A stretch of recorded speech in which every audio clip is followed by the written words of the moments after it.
Welcome to, and there you have it, Timeless Women's Wisdom for Modern Times. Today we have Ruth Barrett, Vajra, and myself, your moderator, Ava Park. Ruth Barrett has served as a leader in the international women's spirituality community for over 40 years as a Dianic priestess, teacher, and ritualist. She is the author of Women's Rights, Women's Mysteries, Intuitive Ritual Creation, for which she received the Lace Award in 1997. Recently, she is the author and contributing editor of the anthology Female Erasure: What You Need to Know About Gender Politics, War on Woman, the Female Sex, and Human Rights. Vajra has taught women's spirituality for decades, developing a demanding priestess training program, which I can well attest is demanding since I took that, which expressly teaches outside the codification of established doctrines. She has integrated feminist spirituality with experiential body wisdom, which is the core of her Woman Mysteries of the Ancient Future Sisterhood, a modern mystery school and priestess lineage based in the devotional moving meditation. She originated the tantric dance of feminine power. She is author of From a Hidden Stream, The Natural Spiritual Authority of Woman. And I'm your host today, Ava Park, founder of the Museum of Woman, nourishing the primal power of woman to guide the world to goodness. We offer classes to help women live better every day, including the Queen Teachings for Women, focusing on the 4 powers of woman: maiden, mother, queen, and wise woman. Today, we are illuminating the idea of war, as in the war on women, what this means to us as women, and war in general as a metaphor for our lives as women here and now. So welcome, Ruth and Vajra. Thank you so much. Great to be here. Thank you, Ava. Yeah. Let's open up with a reading from feminist author Sonia Johnson from her 1991 book, The Ship That Sailed into the Living Room. In pre-patriarchal times, and these are Sonia Johnson's words now, before Jehovah toppled the goddess, i.e. the knowledge of female divinity, from her throne in the hearts of the human species worldwide, every living woman knew she was the goddess, that her essence was pure creativity and power. She didn't look for guidance to some smarter, more powerful woman in the sky. The goddesses in her mythical pantheon were representations of aspects of herself, as were all icons and sacred paintings. So when men began their takeover of heaven and earth, what they were faced with were female deities on every hand, a planet full of goddesses. Among the many strategies they found for stripping us of our power was one that has come in handy for them in subsequent, though smaller, wars. And this is Sonia Johnson speaking, continuing.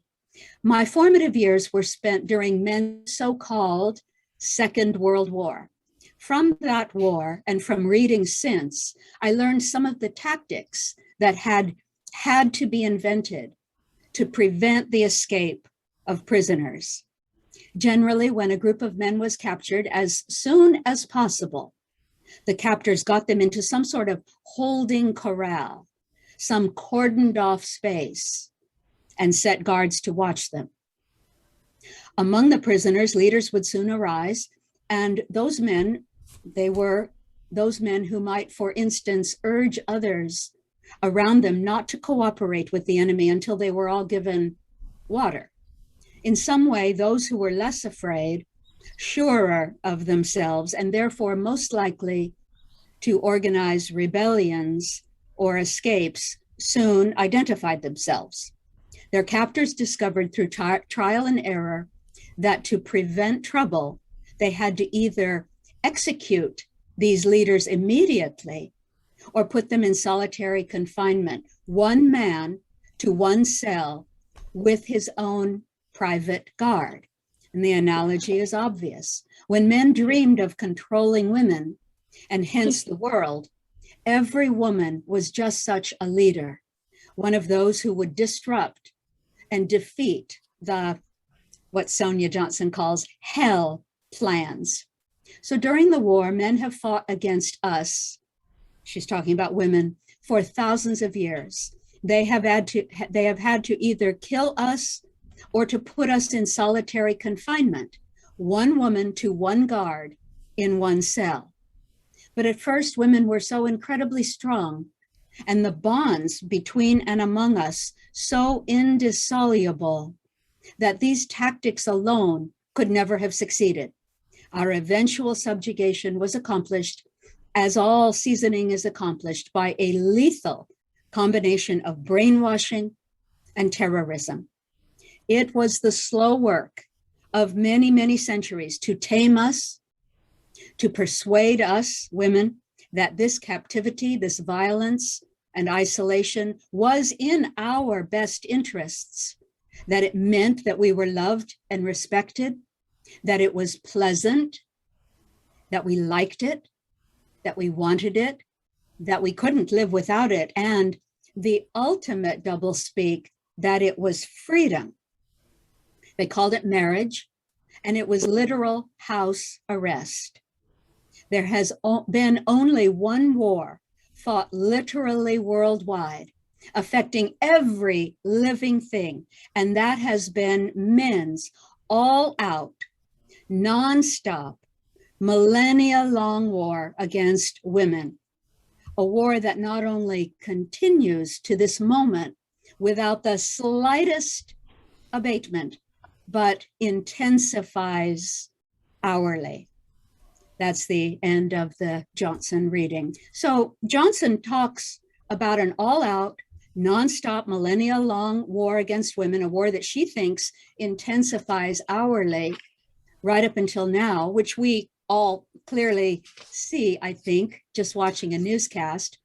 So I think it is safe for us to say that we do not disagree that women are under massive attack, indeed erasure, from many fronts, including transhumanism, which I hope we'll get into later.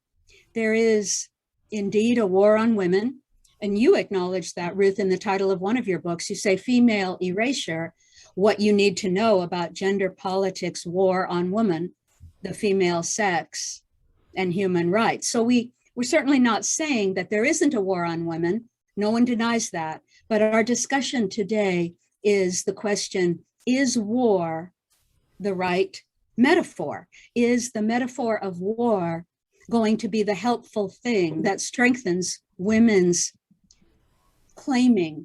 reclaiming sovereignty? I recently attended a conference where one focus was so-called trans women being allowed to be housed with women in prison. And the phrase from most of the women attending this conference, some 80 women, was the phrase over and over again, this is a war. We'll also ask the question, what are the harms of thinking about this as a war?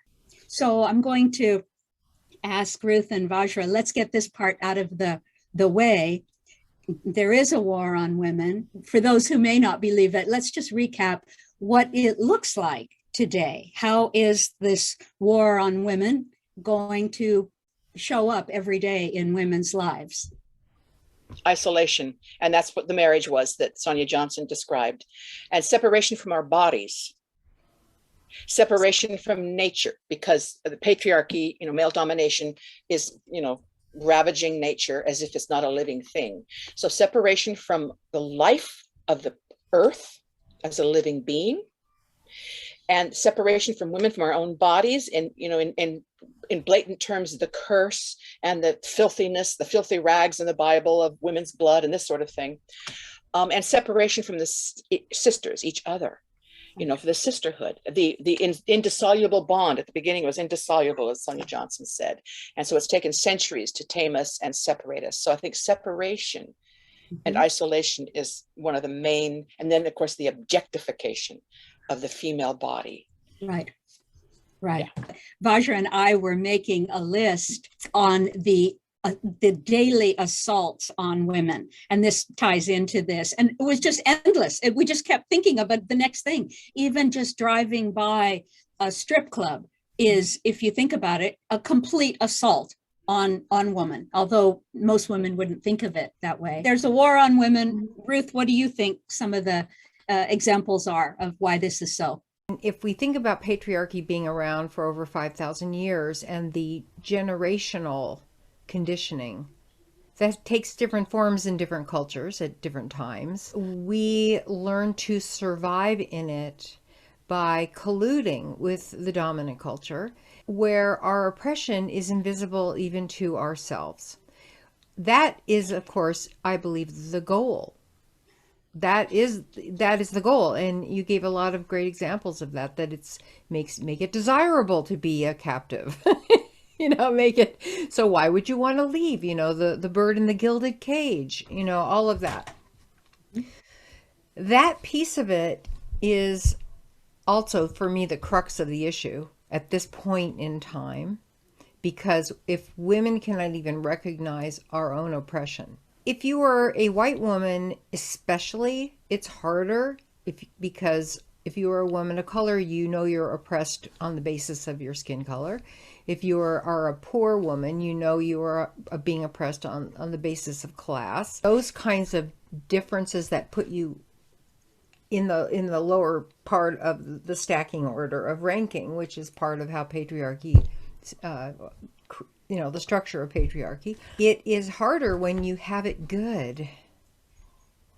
Yeah. You have it good. You have a few little crumbs and you don't want to lose those. Right. So. Right. I have it good. Why should I even care? Right. Why should I, why would it matter? At least I have a television where the channels work, Right. Right.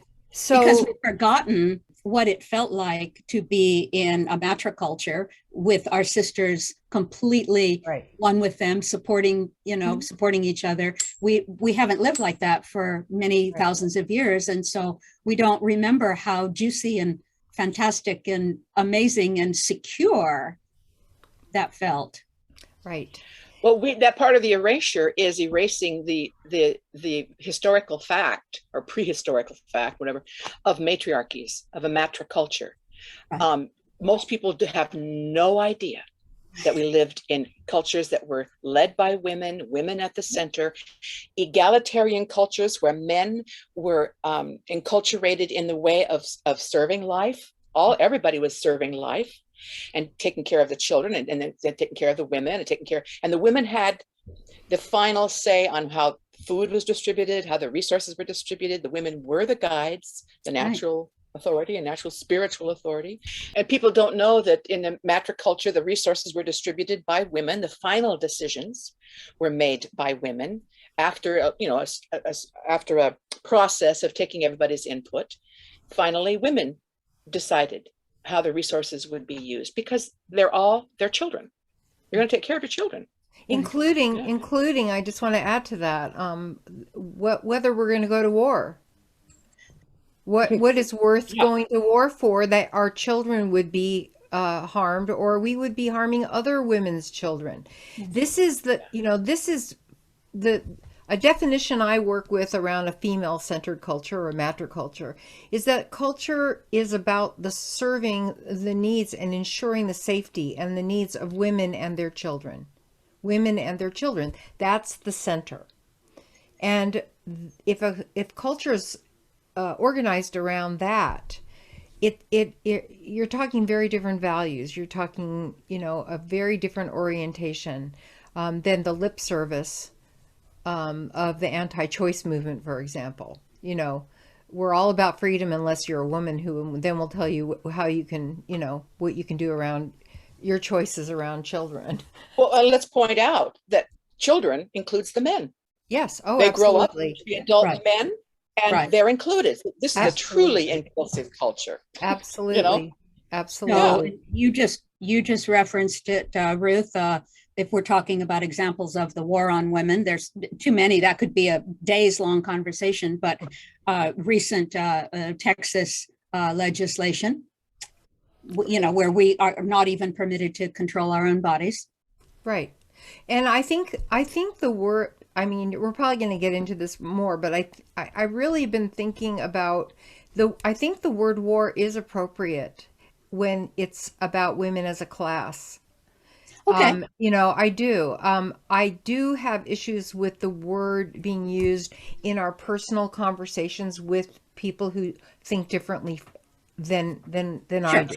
And I do want to talk about that, as we go on with this. Right. But when I've been thinking about, why, this word war, and when war, the word war is a true word, I think, when it has to do with strategizing to colonize or oppress a group of people or invade in order to do that, to control them. I think then that the word, it makes sense. And what you were saying about when a person is incarcerated and they have a guard, and that particular example you talked about, that is still happening in parts of the world. And the women, for example, in Afghanistan, who've had 20 years of not being forced to, under the very conservative laws of a very conservative faction of Islam, they are now being forced to have basically a guard at the door. I mean, back to that. And for the women who Starting with their own clothing, starting with their own clothing, and for the women who are now women who were not maybe even born during the last 20 years, this has got to be.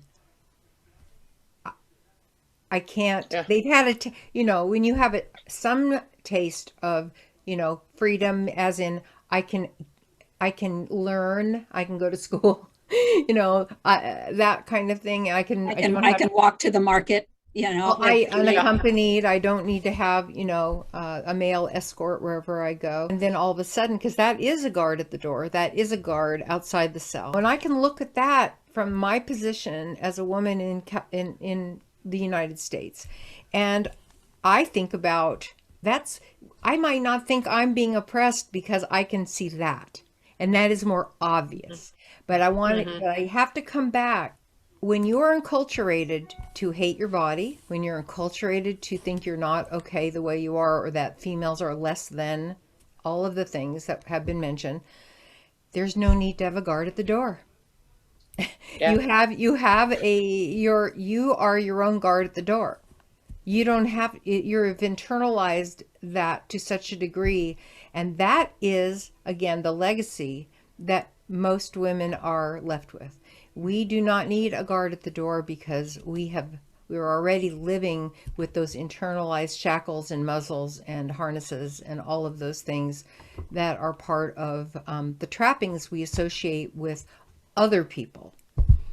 From the book, The Women's Collective, by my late beloved husband, Wolfgang Dave Meyer, and he says with Vajra, because it came out of our conversations. And I think this is the crucial point about war. I would change the question to why the war on women, which will take us away from like any kind of a tendency towards victimhood or, and this sort of thing, defensiveness, and take us back to the cause, the root cause. Why is there a war against women? And the reason is because women have innate power. Right. Women's power is the reference. So the amount of intimidation, domination, force, and violence being perpetrated against women is evidence of how much power women really have. And if we can remember that every act of violence against a woman is actually a signal of male impotence. Yes. Male impotence, fear of women's power. and trying to control it. And the fear of life, and extrapolates out. The first war, as Sonia Johnson said, the only war is on women, extrapolates out to life itself, to the earth, treating the earth the way women are, raped and used and exploited, and trying to control life. And, you know, the power of life, if we just remember, every time we hear or experience an act of violence or an act of the repression, the internalization, Ruth, that you were just talking about, every time we experience that in ourselves or see it anywhere else, we just need to remind ourselves it's because of my innate power of life. Yes. Yes, exactly. And so, yeah. Yes, if we were inherently less than, there would be no need to police us. It would be, it's exactly what you're saying. It is because they don't want us to remember. They don't want us to remember. And so part of what, the goddess movement certainly has been, and especially the feminist goddess movement in various ways, has been about that. It's making the connection around female power and patriarchy, and the fear of women's power being the root of our oppression. It is not natural. It is absolutely, it's the opposite. It is about, honestly, I think it's about, because males come from us, they are born of us, they are sustained by the female, and then it's terrifying to think that they could not control us. I think it comes from almost like an infantile thing, a need. I need her to always be there at my beck and call, or I will die. Right. Existential. Yeah. Existential. Before we leave this section, we've been talking about some examples of the war on women. I think we must mention trans theory, trans activism, and transhumanism. And you two are so incredibly knowledgeable about that. Can you share your thoughts on that aspect of the war on women that most people are just now starting to get a glimmering of an understanding? The word trans women has been used today. The word transhumanism, these are erroneous words, and they're the words that, and as Ruth turned me on to this about with George Lakoff's work, that she's so adept, well knowledged in, that the choice of words changes everything, the framing. And so there's no such thing as a trans woman. There are men who claim to be women. So if we use that language, I would, I always try to catch myself and say, so if someone knows what I'm talking about, people call it trans woman. It's actually a man who claims to be a woman, and that's how I'm going to describe it.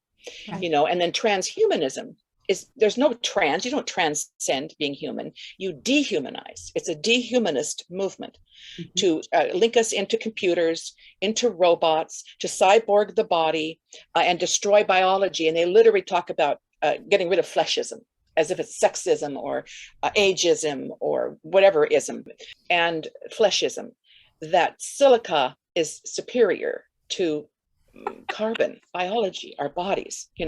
It's really sick, and it's the end game, in my view, of the patriarchy, the total destruction of the human species.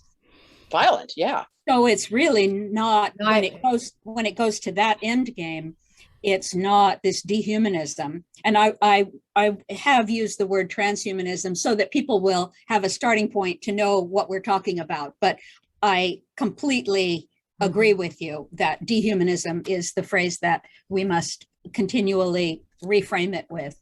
But this is now more than just a war on women. This is a war on all life itself, it seems to me.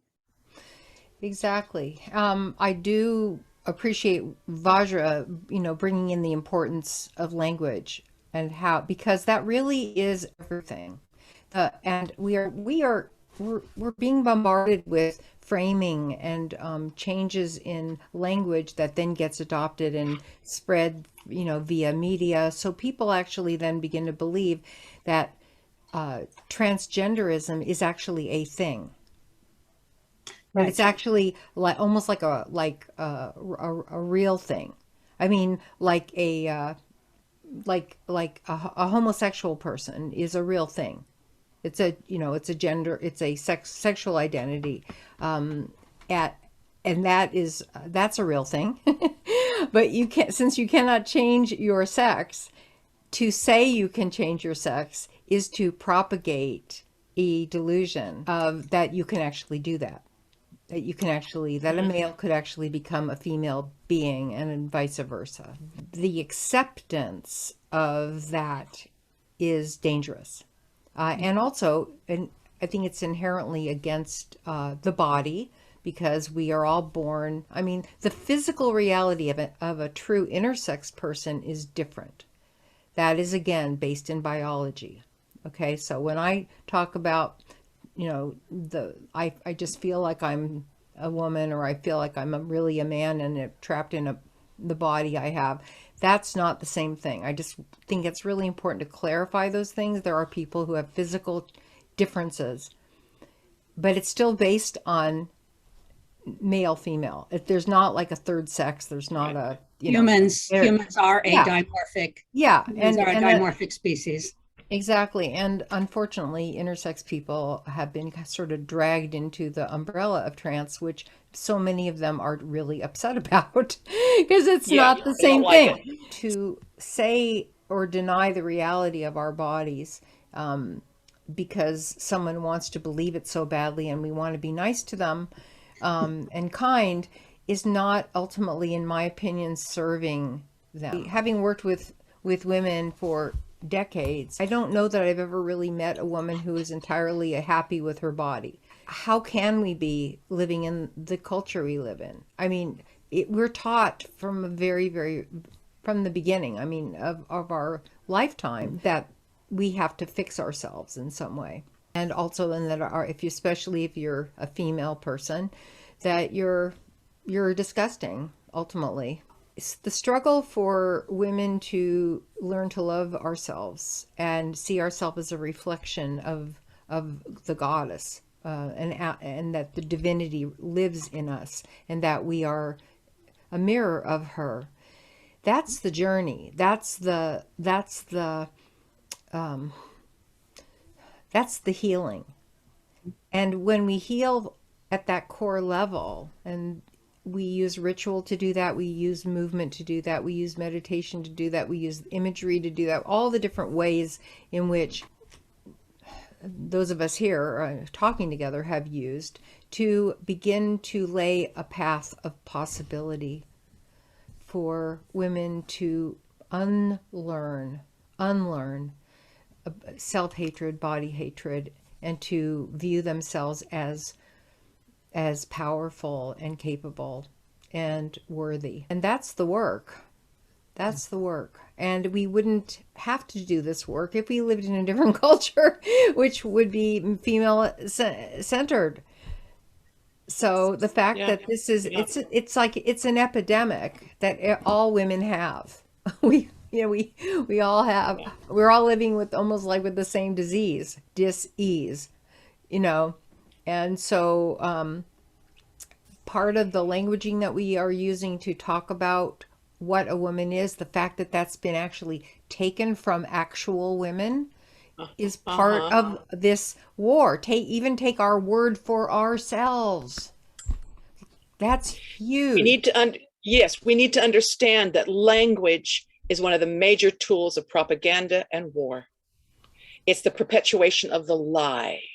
Underneath all of this is a lie that we can change sexes, or that children are born in the wrong body, or that a man can be a woman. Just take that word away from what a woman actually is. That's what a lie and what a theft. Right.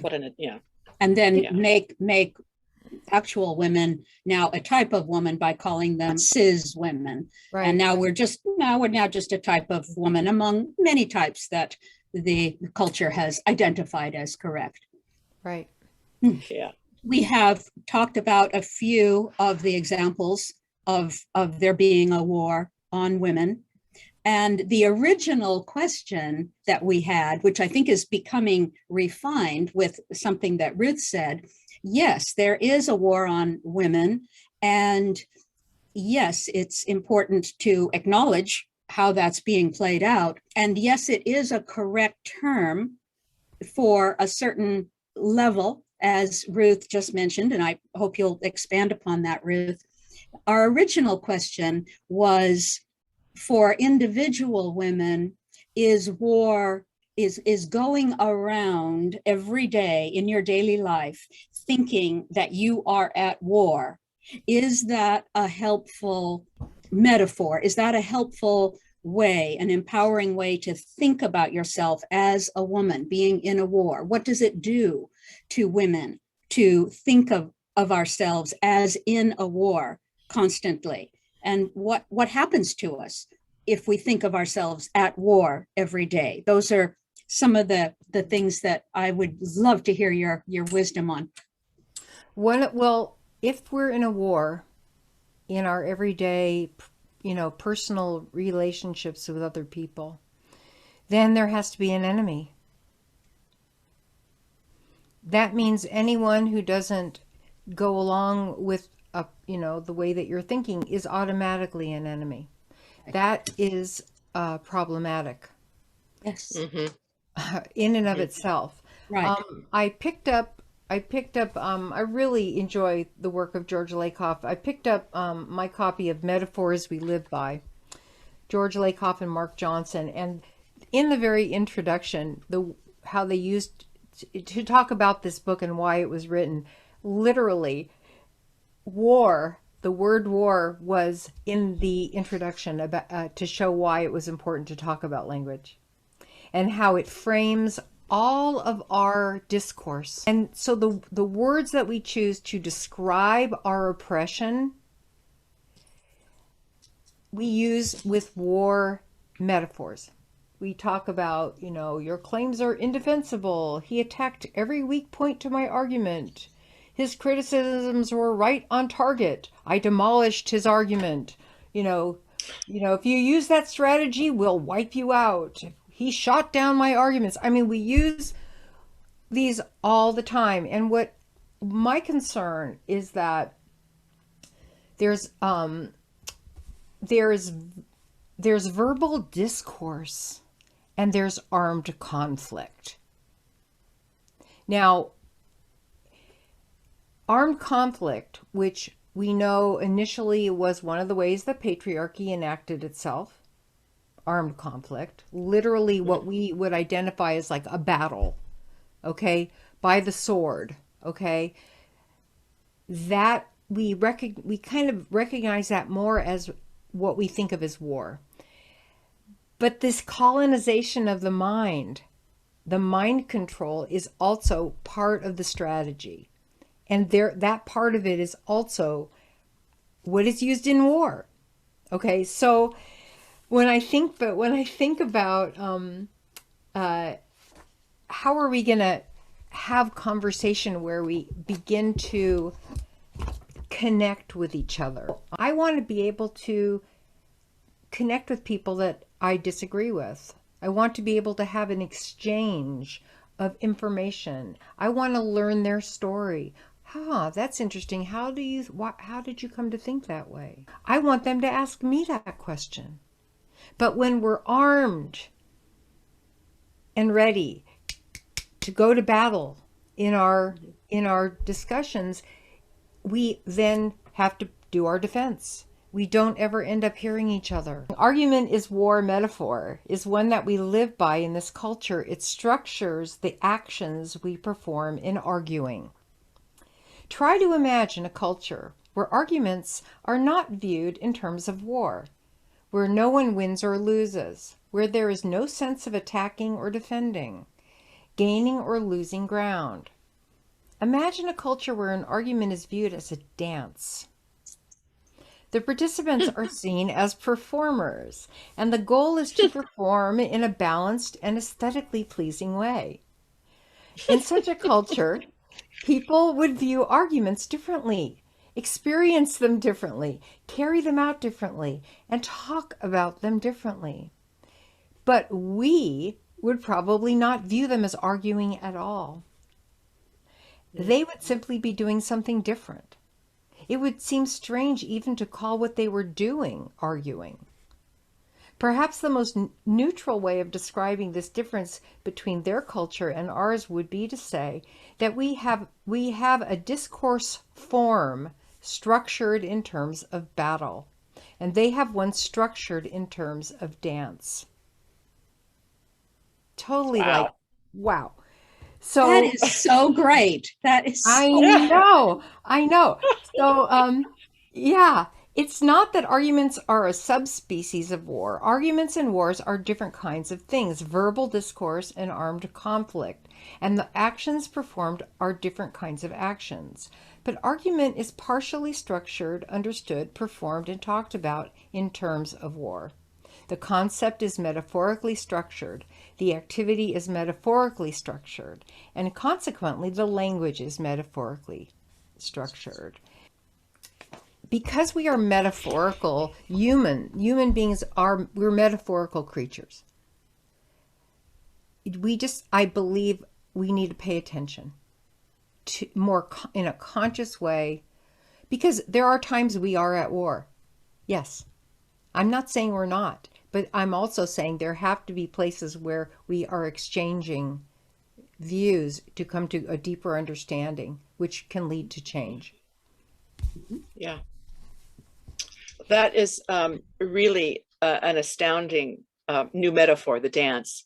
I'd like to offer what I have around this is very different. And so kind of changing gears here a little bit, but very much along the lines of something that's workable. I think of it in terms of how we could walk through our life on a daily basis, like you've asked, Ava, to think of obfuscations around our innate, well, clear mind is what Dhyana Yuahu calls it in Voices of Our Ancestors, a book I've been reading, the Cherokee Wisdom Teachings by Dhyana Yuahu.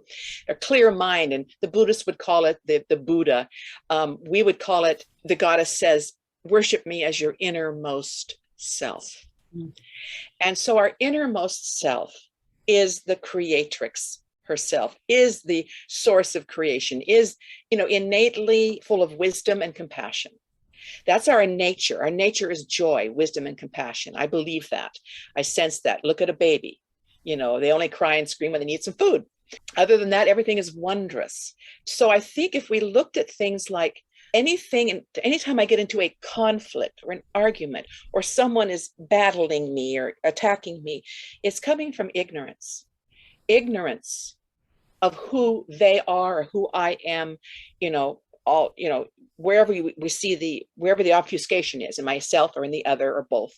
So it's like clearing away the obfuscations of our innate divinity, you might say, our innate goddesshood. And that goes for men too. And then I'm really disturbed by the resistance, because if you're resisting something, here's all your energy going against this door.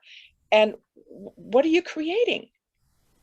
What can't you invite? Open the door and invite them into crystal clarity instead of a fight.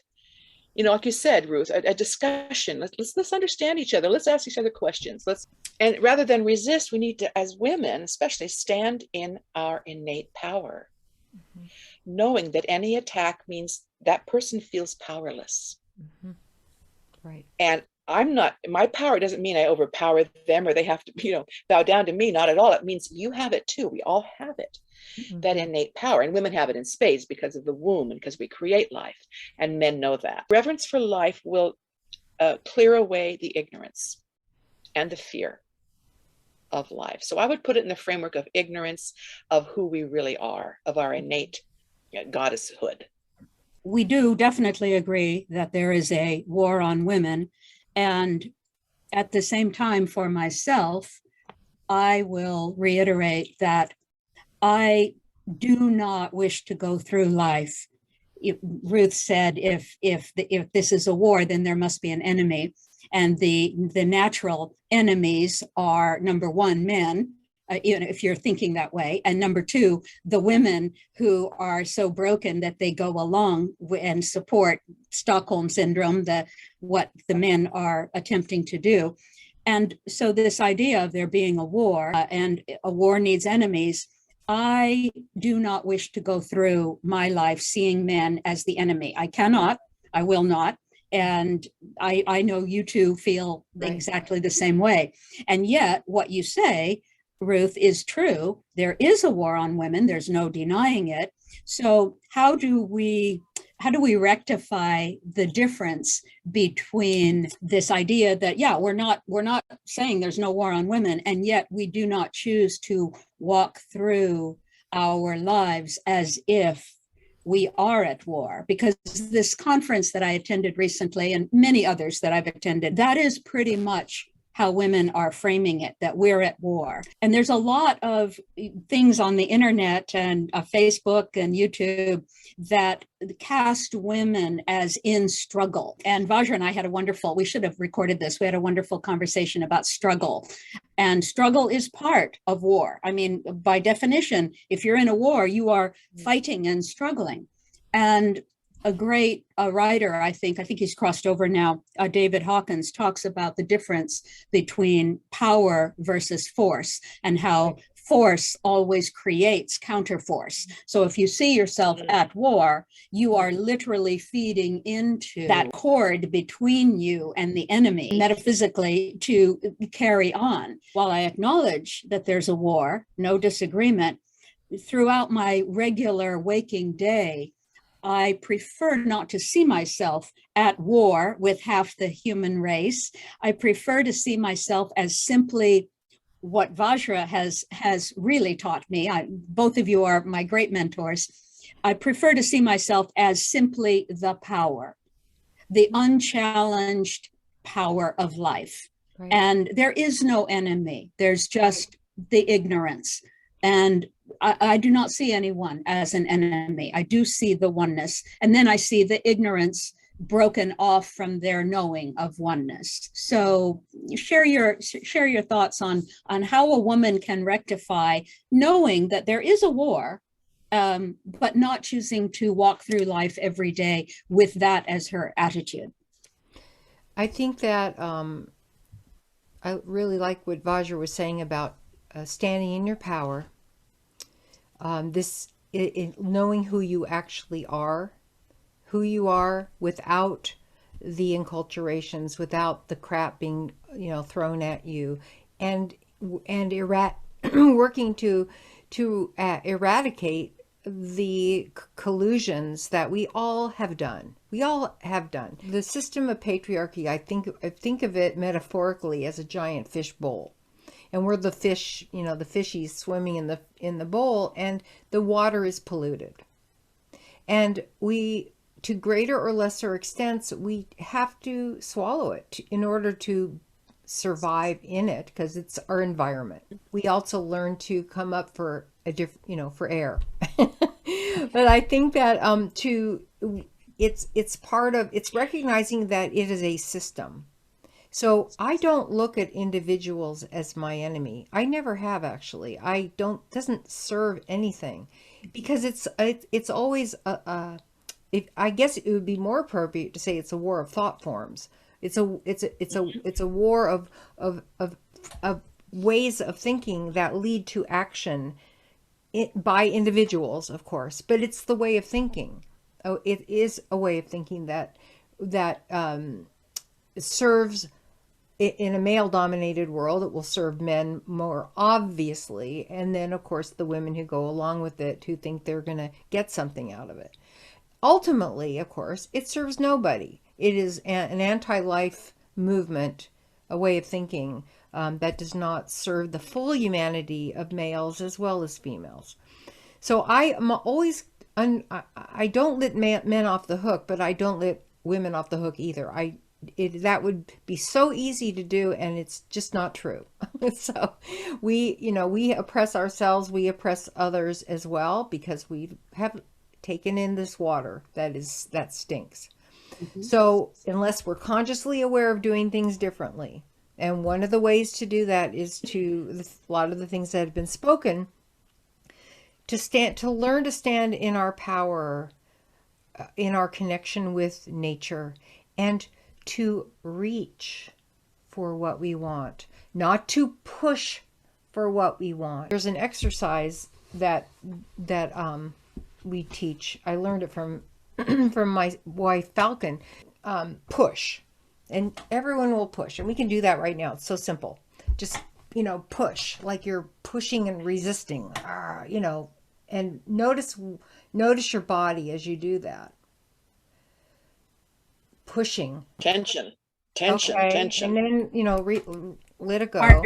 Hardness. And now take in a deep breath and connect with your innermost self. And now reach for what you want. Reach. Soft. There's energy in that. Yeah. And it goes Energy on. flow. It's a flow. Mm-hmm. And so that kind of a practice, as simple as that is, I think it illustrates on a body level the difference between, strength, if you will, and real power. That, I don't know if I answered the question. That's a great simple exercise that I can remember to use and share with other women. That's really, really great. Yeah. It really drives it. And especially to go kind of back and forth between pushing, struggling. Right. Stand in your Resisting. power. And exactly. Stand in your power and reach for what you want. The world that you want, where all children born know that they are perfect. Exactly. In the bodies that they have, and they can be anyone they want. They can wear anything they want. They can do and be whatever they want in the sacred body they have. Right. Based on what we've spoken of, how beautiful, thank you both. Let's pose the hypothetical to you that we're at the next conference and many women, including presenters, are presenting this as a war, whatever the feminist discussion is, whether it's the so-called trans theory or any other war against women aspect. So we're at this conference and a woman stands up and says, "This is a war." We understand how she feels. We understand the grief. We understand the horror and the fury. We get all that. What would, if you were in a dinner with her later on that night and she said, "This is a war," what might we say to her to express something else, something along the lines of which we've been talking about, without denying her feeling about it, which I would not want to do. Yeah, I think I've got something. I'm really pondering this. If we stand in the assurity of our innate power, we will win the war. And that's the only way. That's the only way. So my reference is to my innate power. And in that sense, I feel I've already won the war. Something like that. Right. I want everyone to win. I was wondering if winning would imply, I know how you mean winning, Vajra. I know exactly how you mean. I know you. Of course. But winning might imply to some less experienced people that somebody's got to lose in this right. War, Right. Good point, Ruth. So the question would be, I hear that, I can agree that they're to describe what's happening as a war. How can we have it so we all win? How can we, right? That's pretty good. That's pretty good. Because I do want that. I want a different world. Right. I reach for that world every day. It gets, I have to admit, it's been harder lately. Okay, but I still reach for that world. I have to embody that in myself. Right. Embody it. Yeah. Yes. Ruth, what I love of what you said was that it's a question, because it's a neurological fact that if you ask a question, the brain will start to form an answer. And so the question is so powerful. So that was brilliant. I'm stealing that. Yeah. Oh, oh, yeah. Look, watch that metaphor. I'm giving it to you. You're not stealing it. So, okay. I'm reaching for that metaphor and I'm Yes. receiving it from you. Yes. Thank you. Because There that we is, go. I want this kind of liberation for everyone. I really do. Sure. I Yeah. want us to live in a different paradigm. I believe it can happen when when the female is restored to her place in the world in terms of devotion, because we all come from a mother source. She is the ultimate metaphor that we all can relate to, no matter who. We all Yeah. understand that we were connected to the mother source through our umbilical cord and born of her. That to me is the reality based basis for that metaphor being worldwide. Okay? So how can all of us who come from her not be perfect? Right.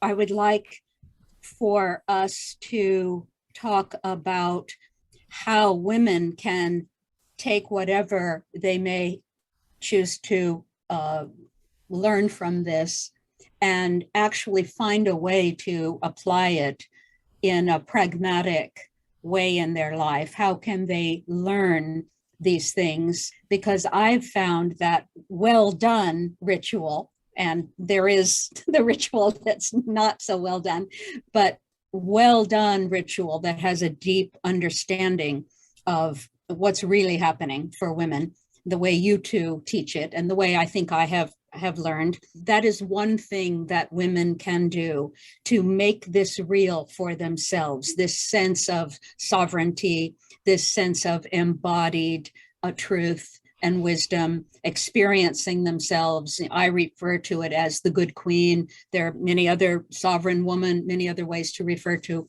that. But I think ritual, well done ritual, starting with your two books, Women's Mysteries and From a Hidden Stream, are, and that's not specifically about ritual, but there's so much juicy stuff in that, Vajra, that I think those are two really, really great places for women for whom this might be new. It is about centering the female.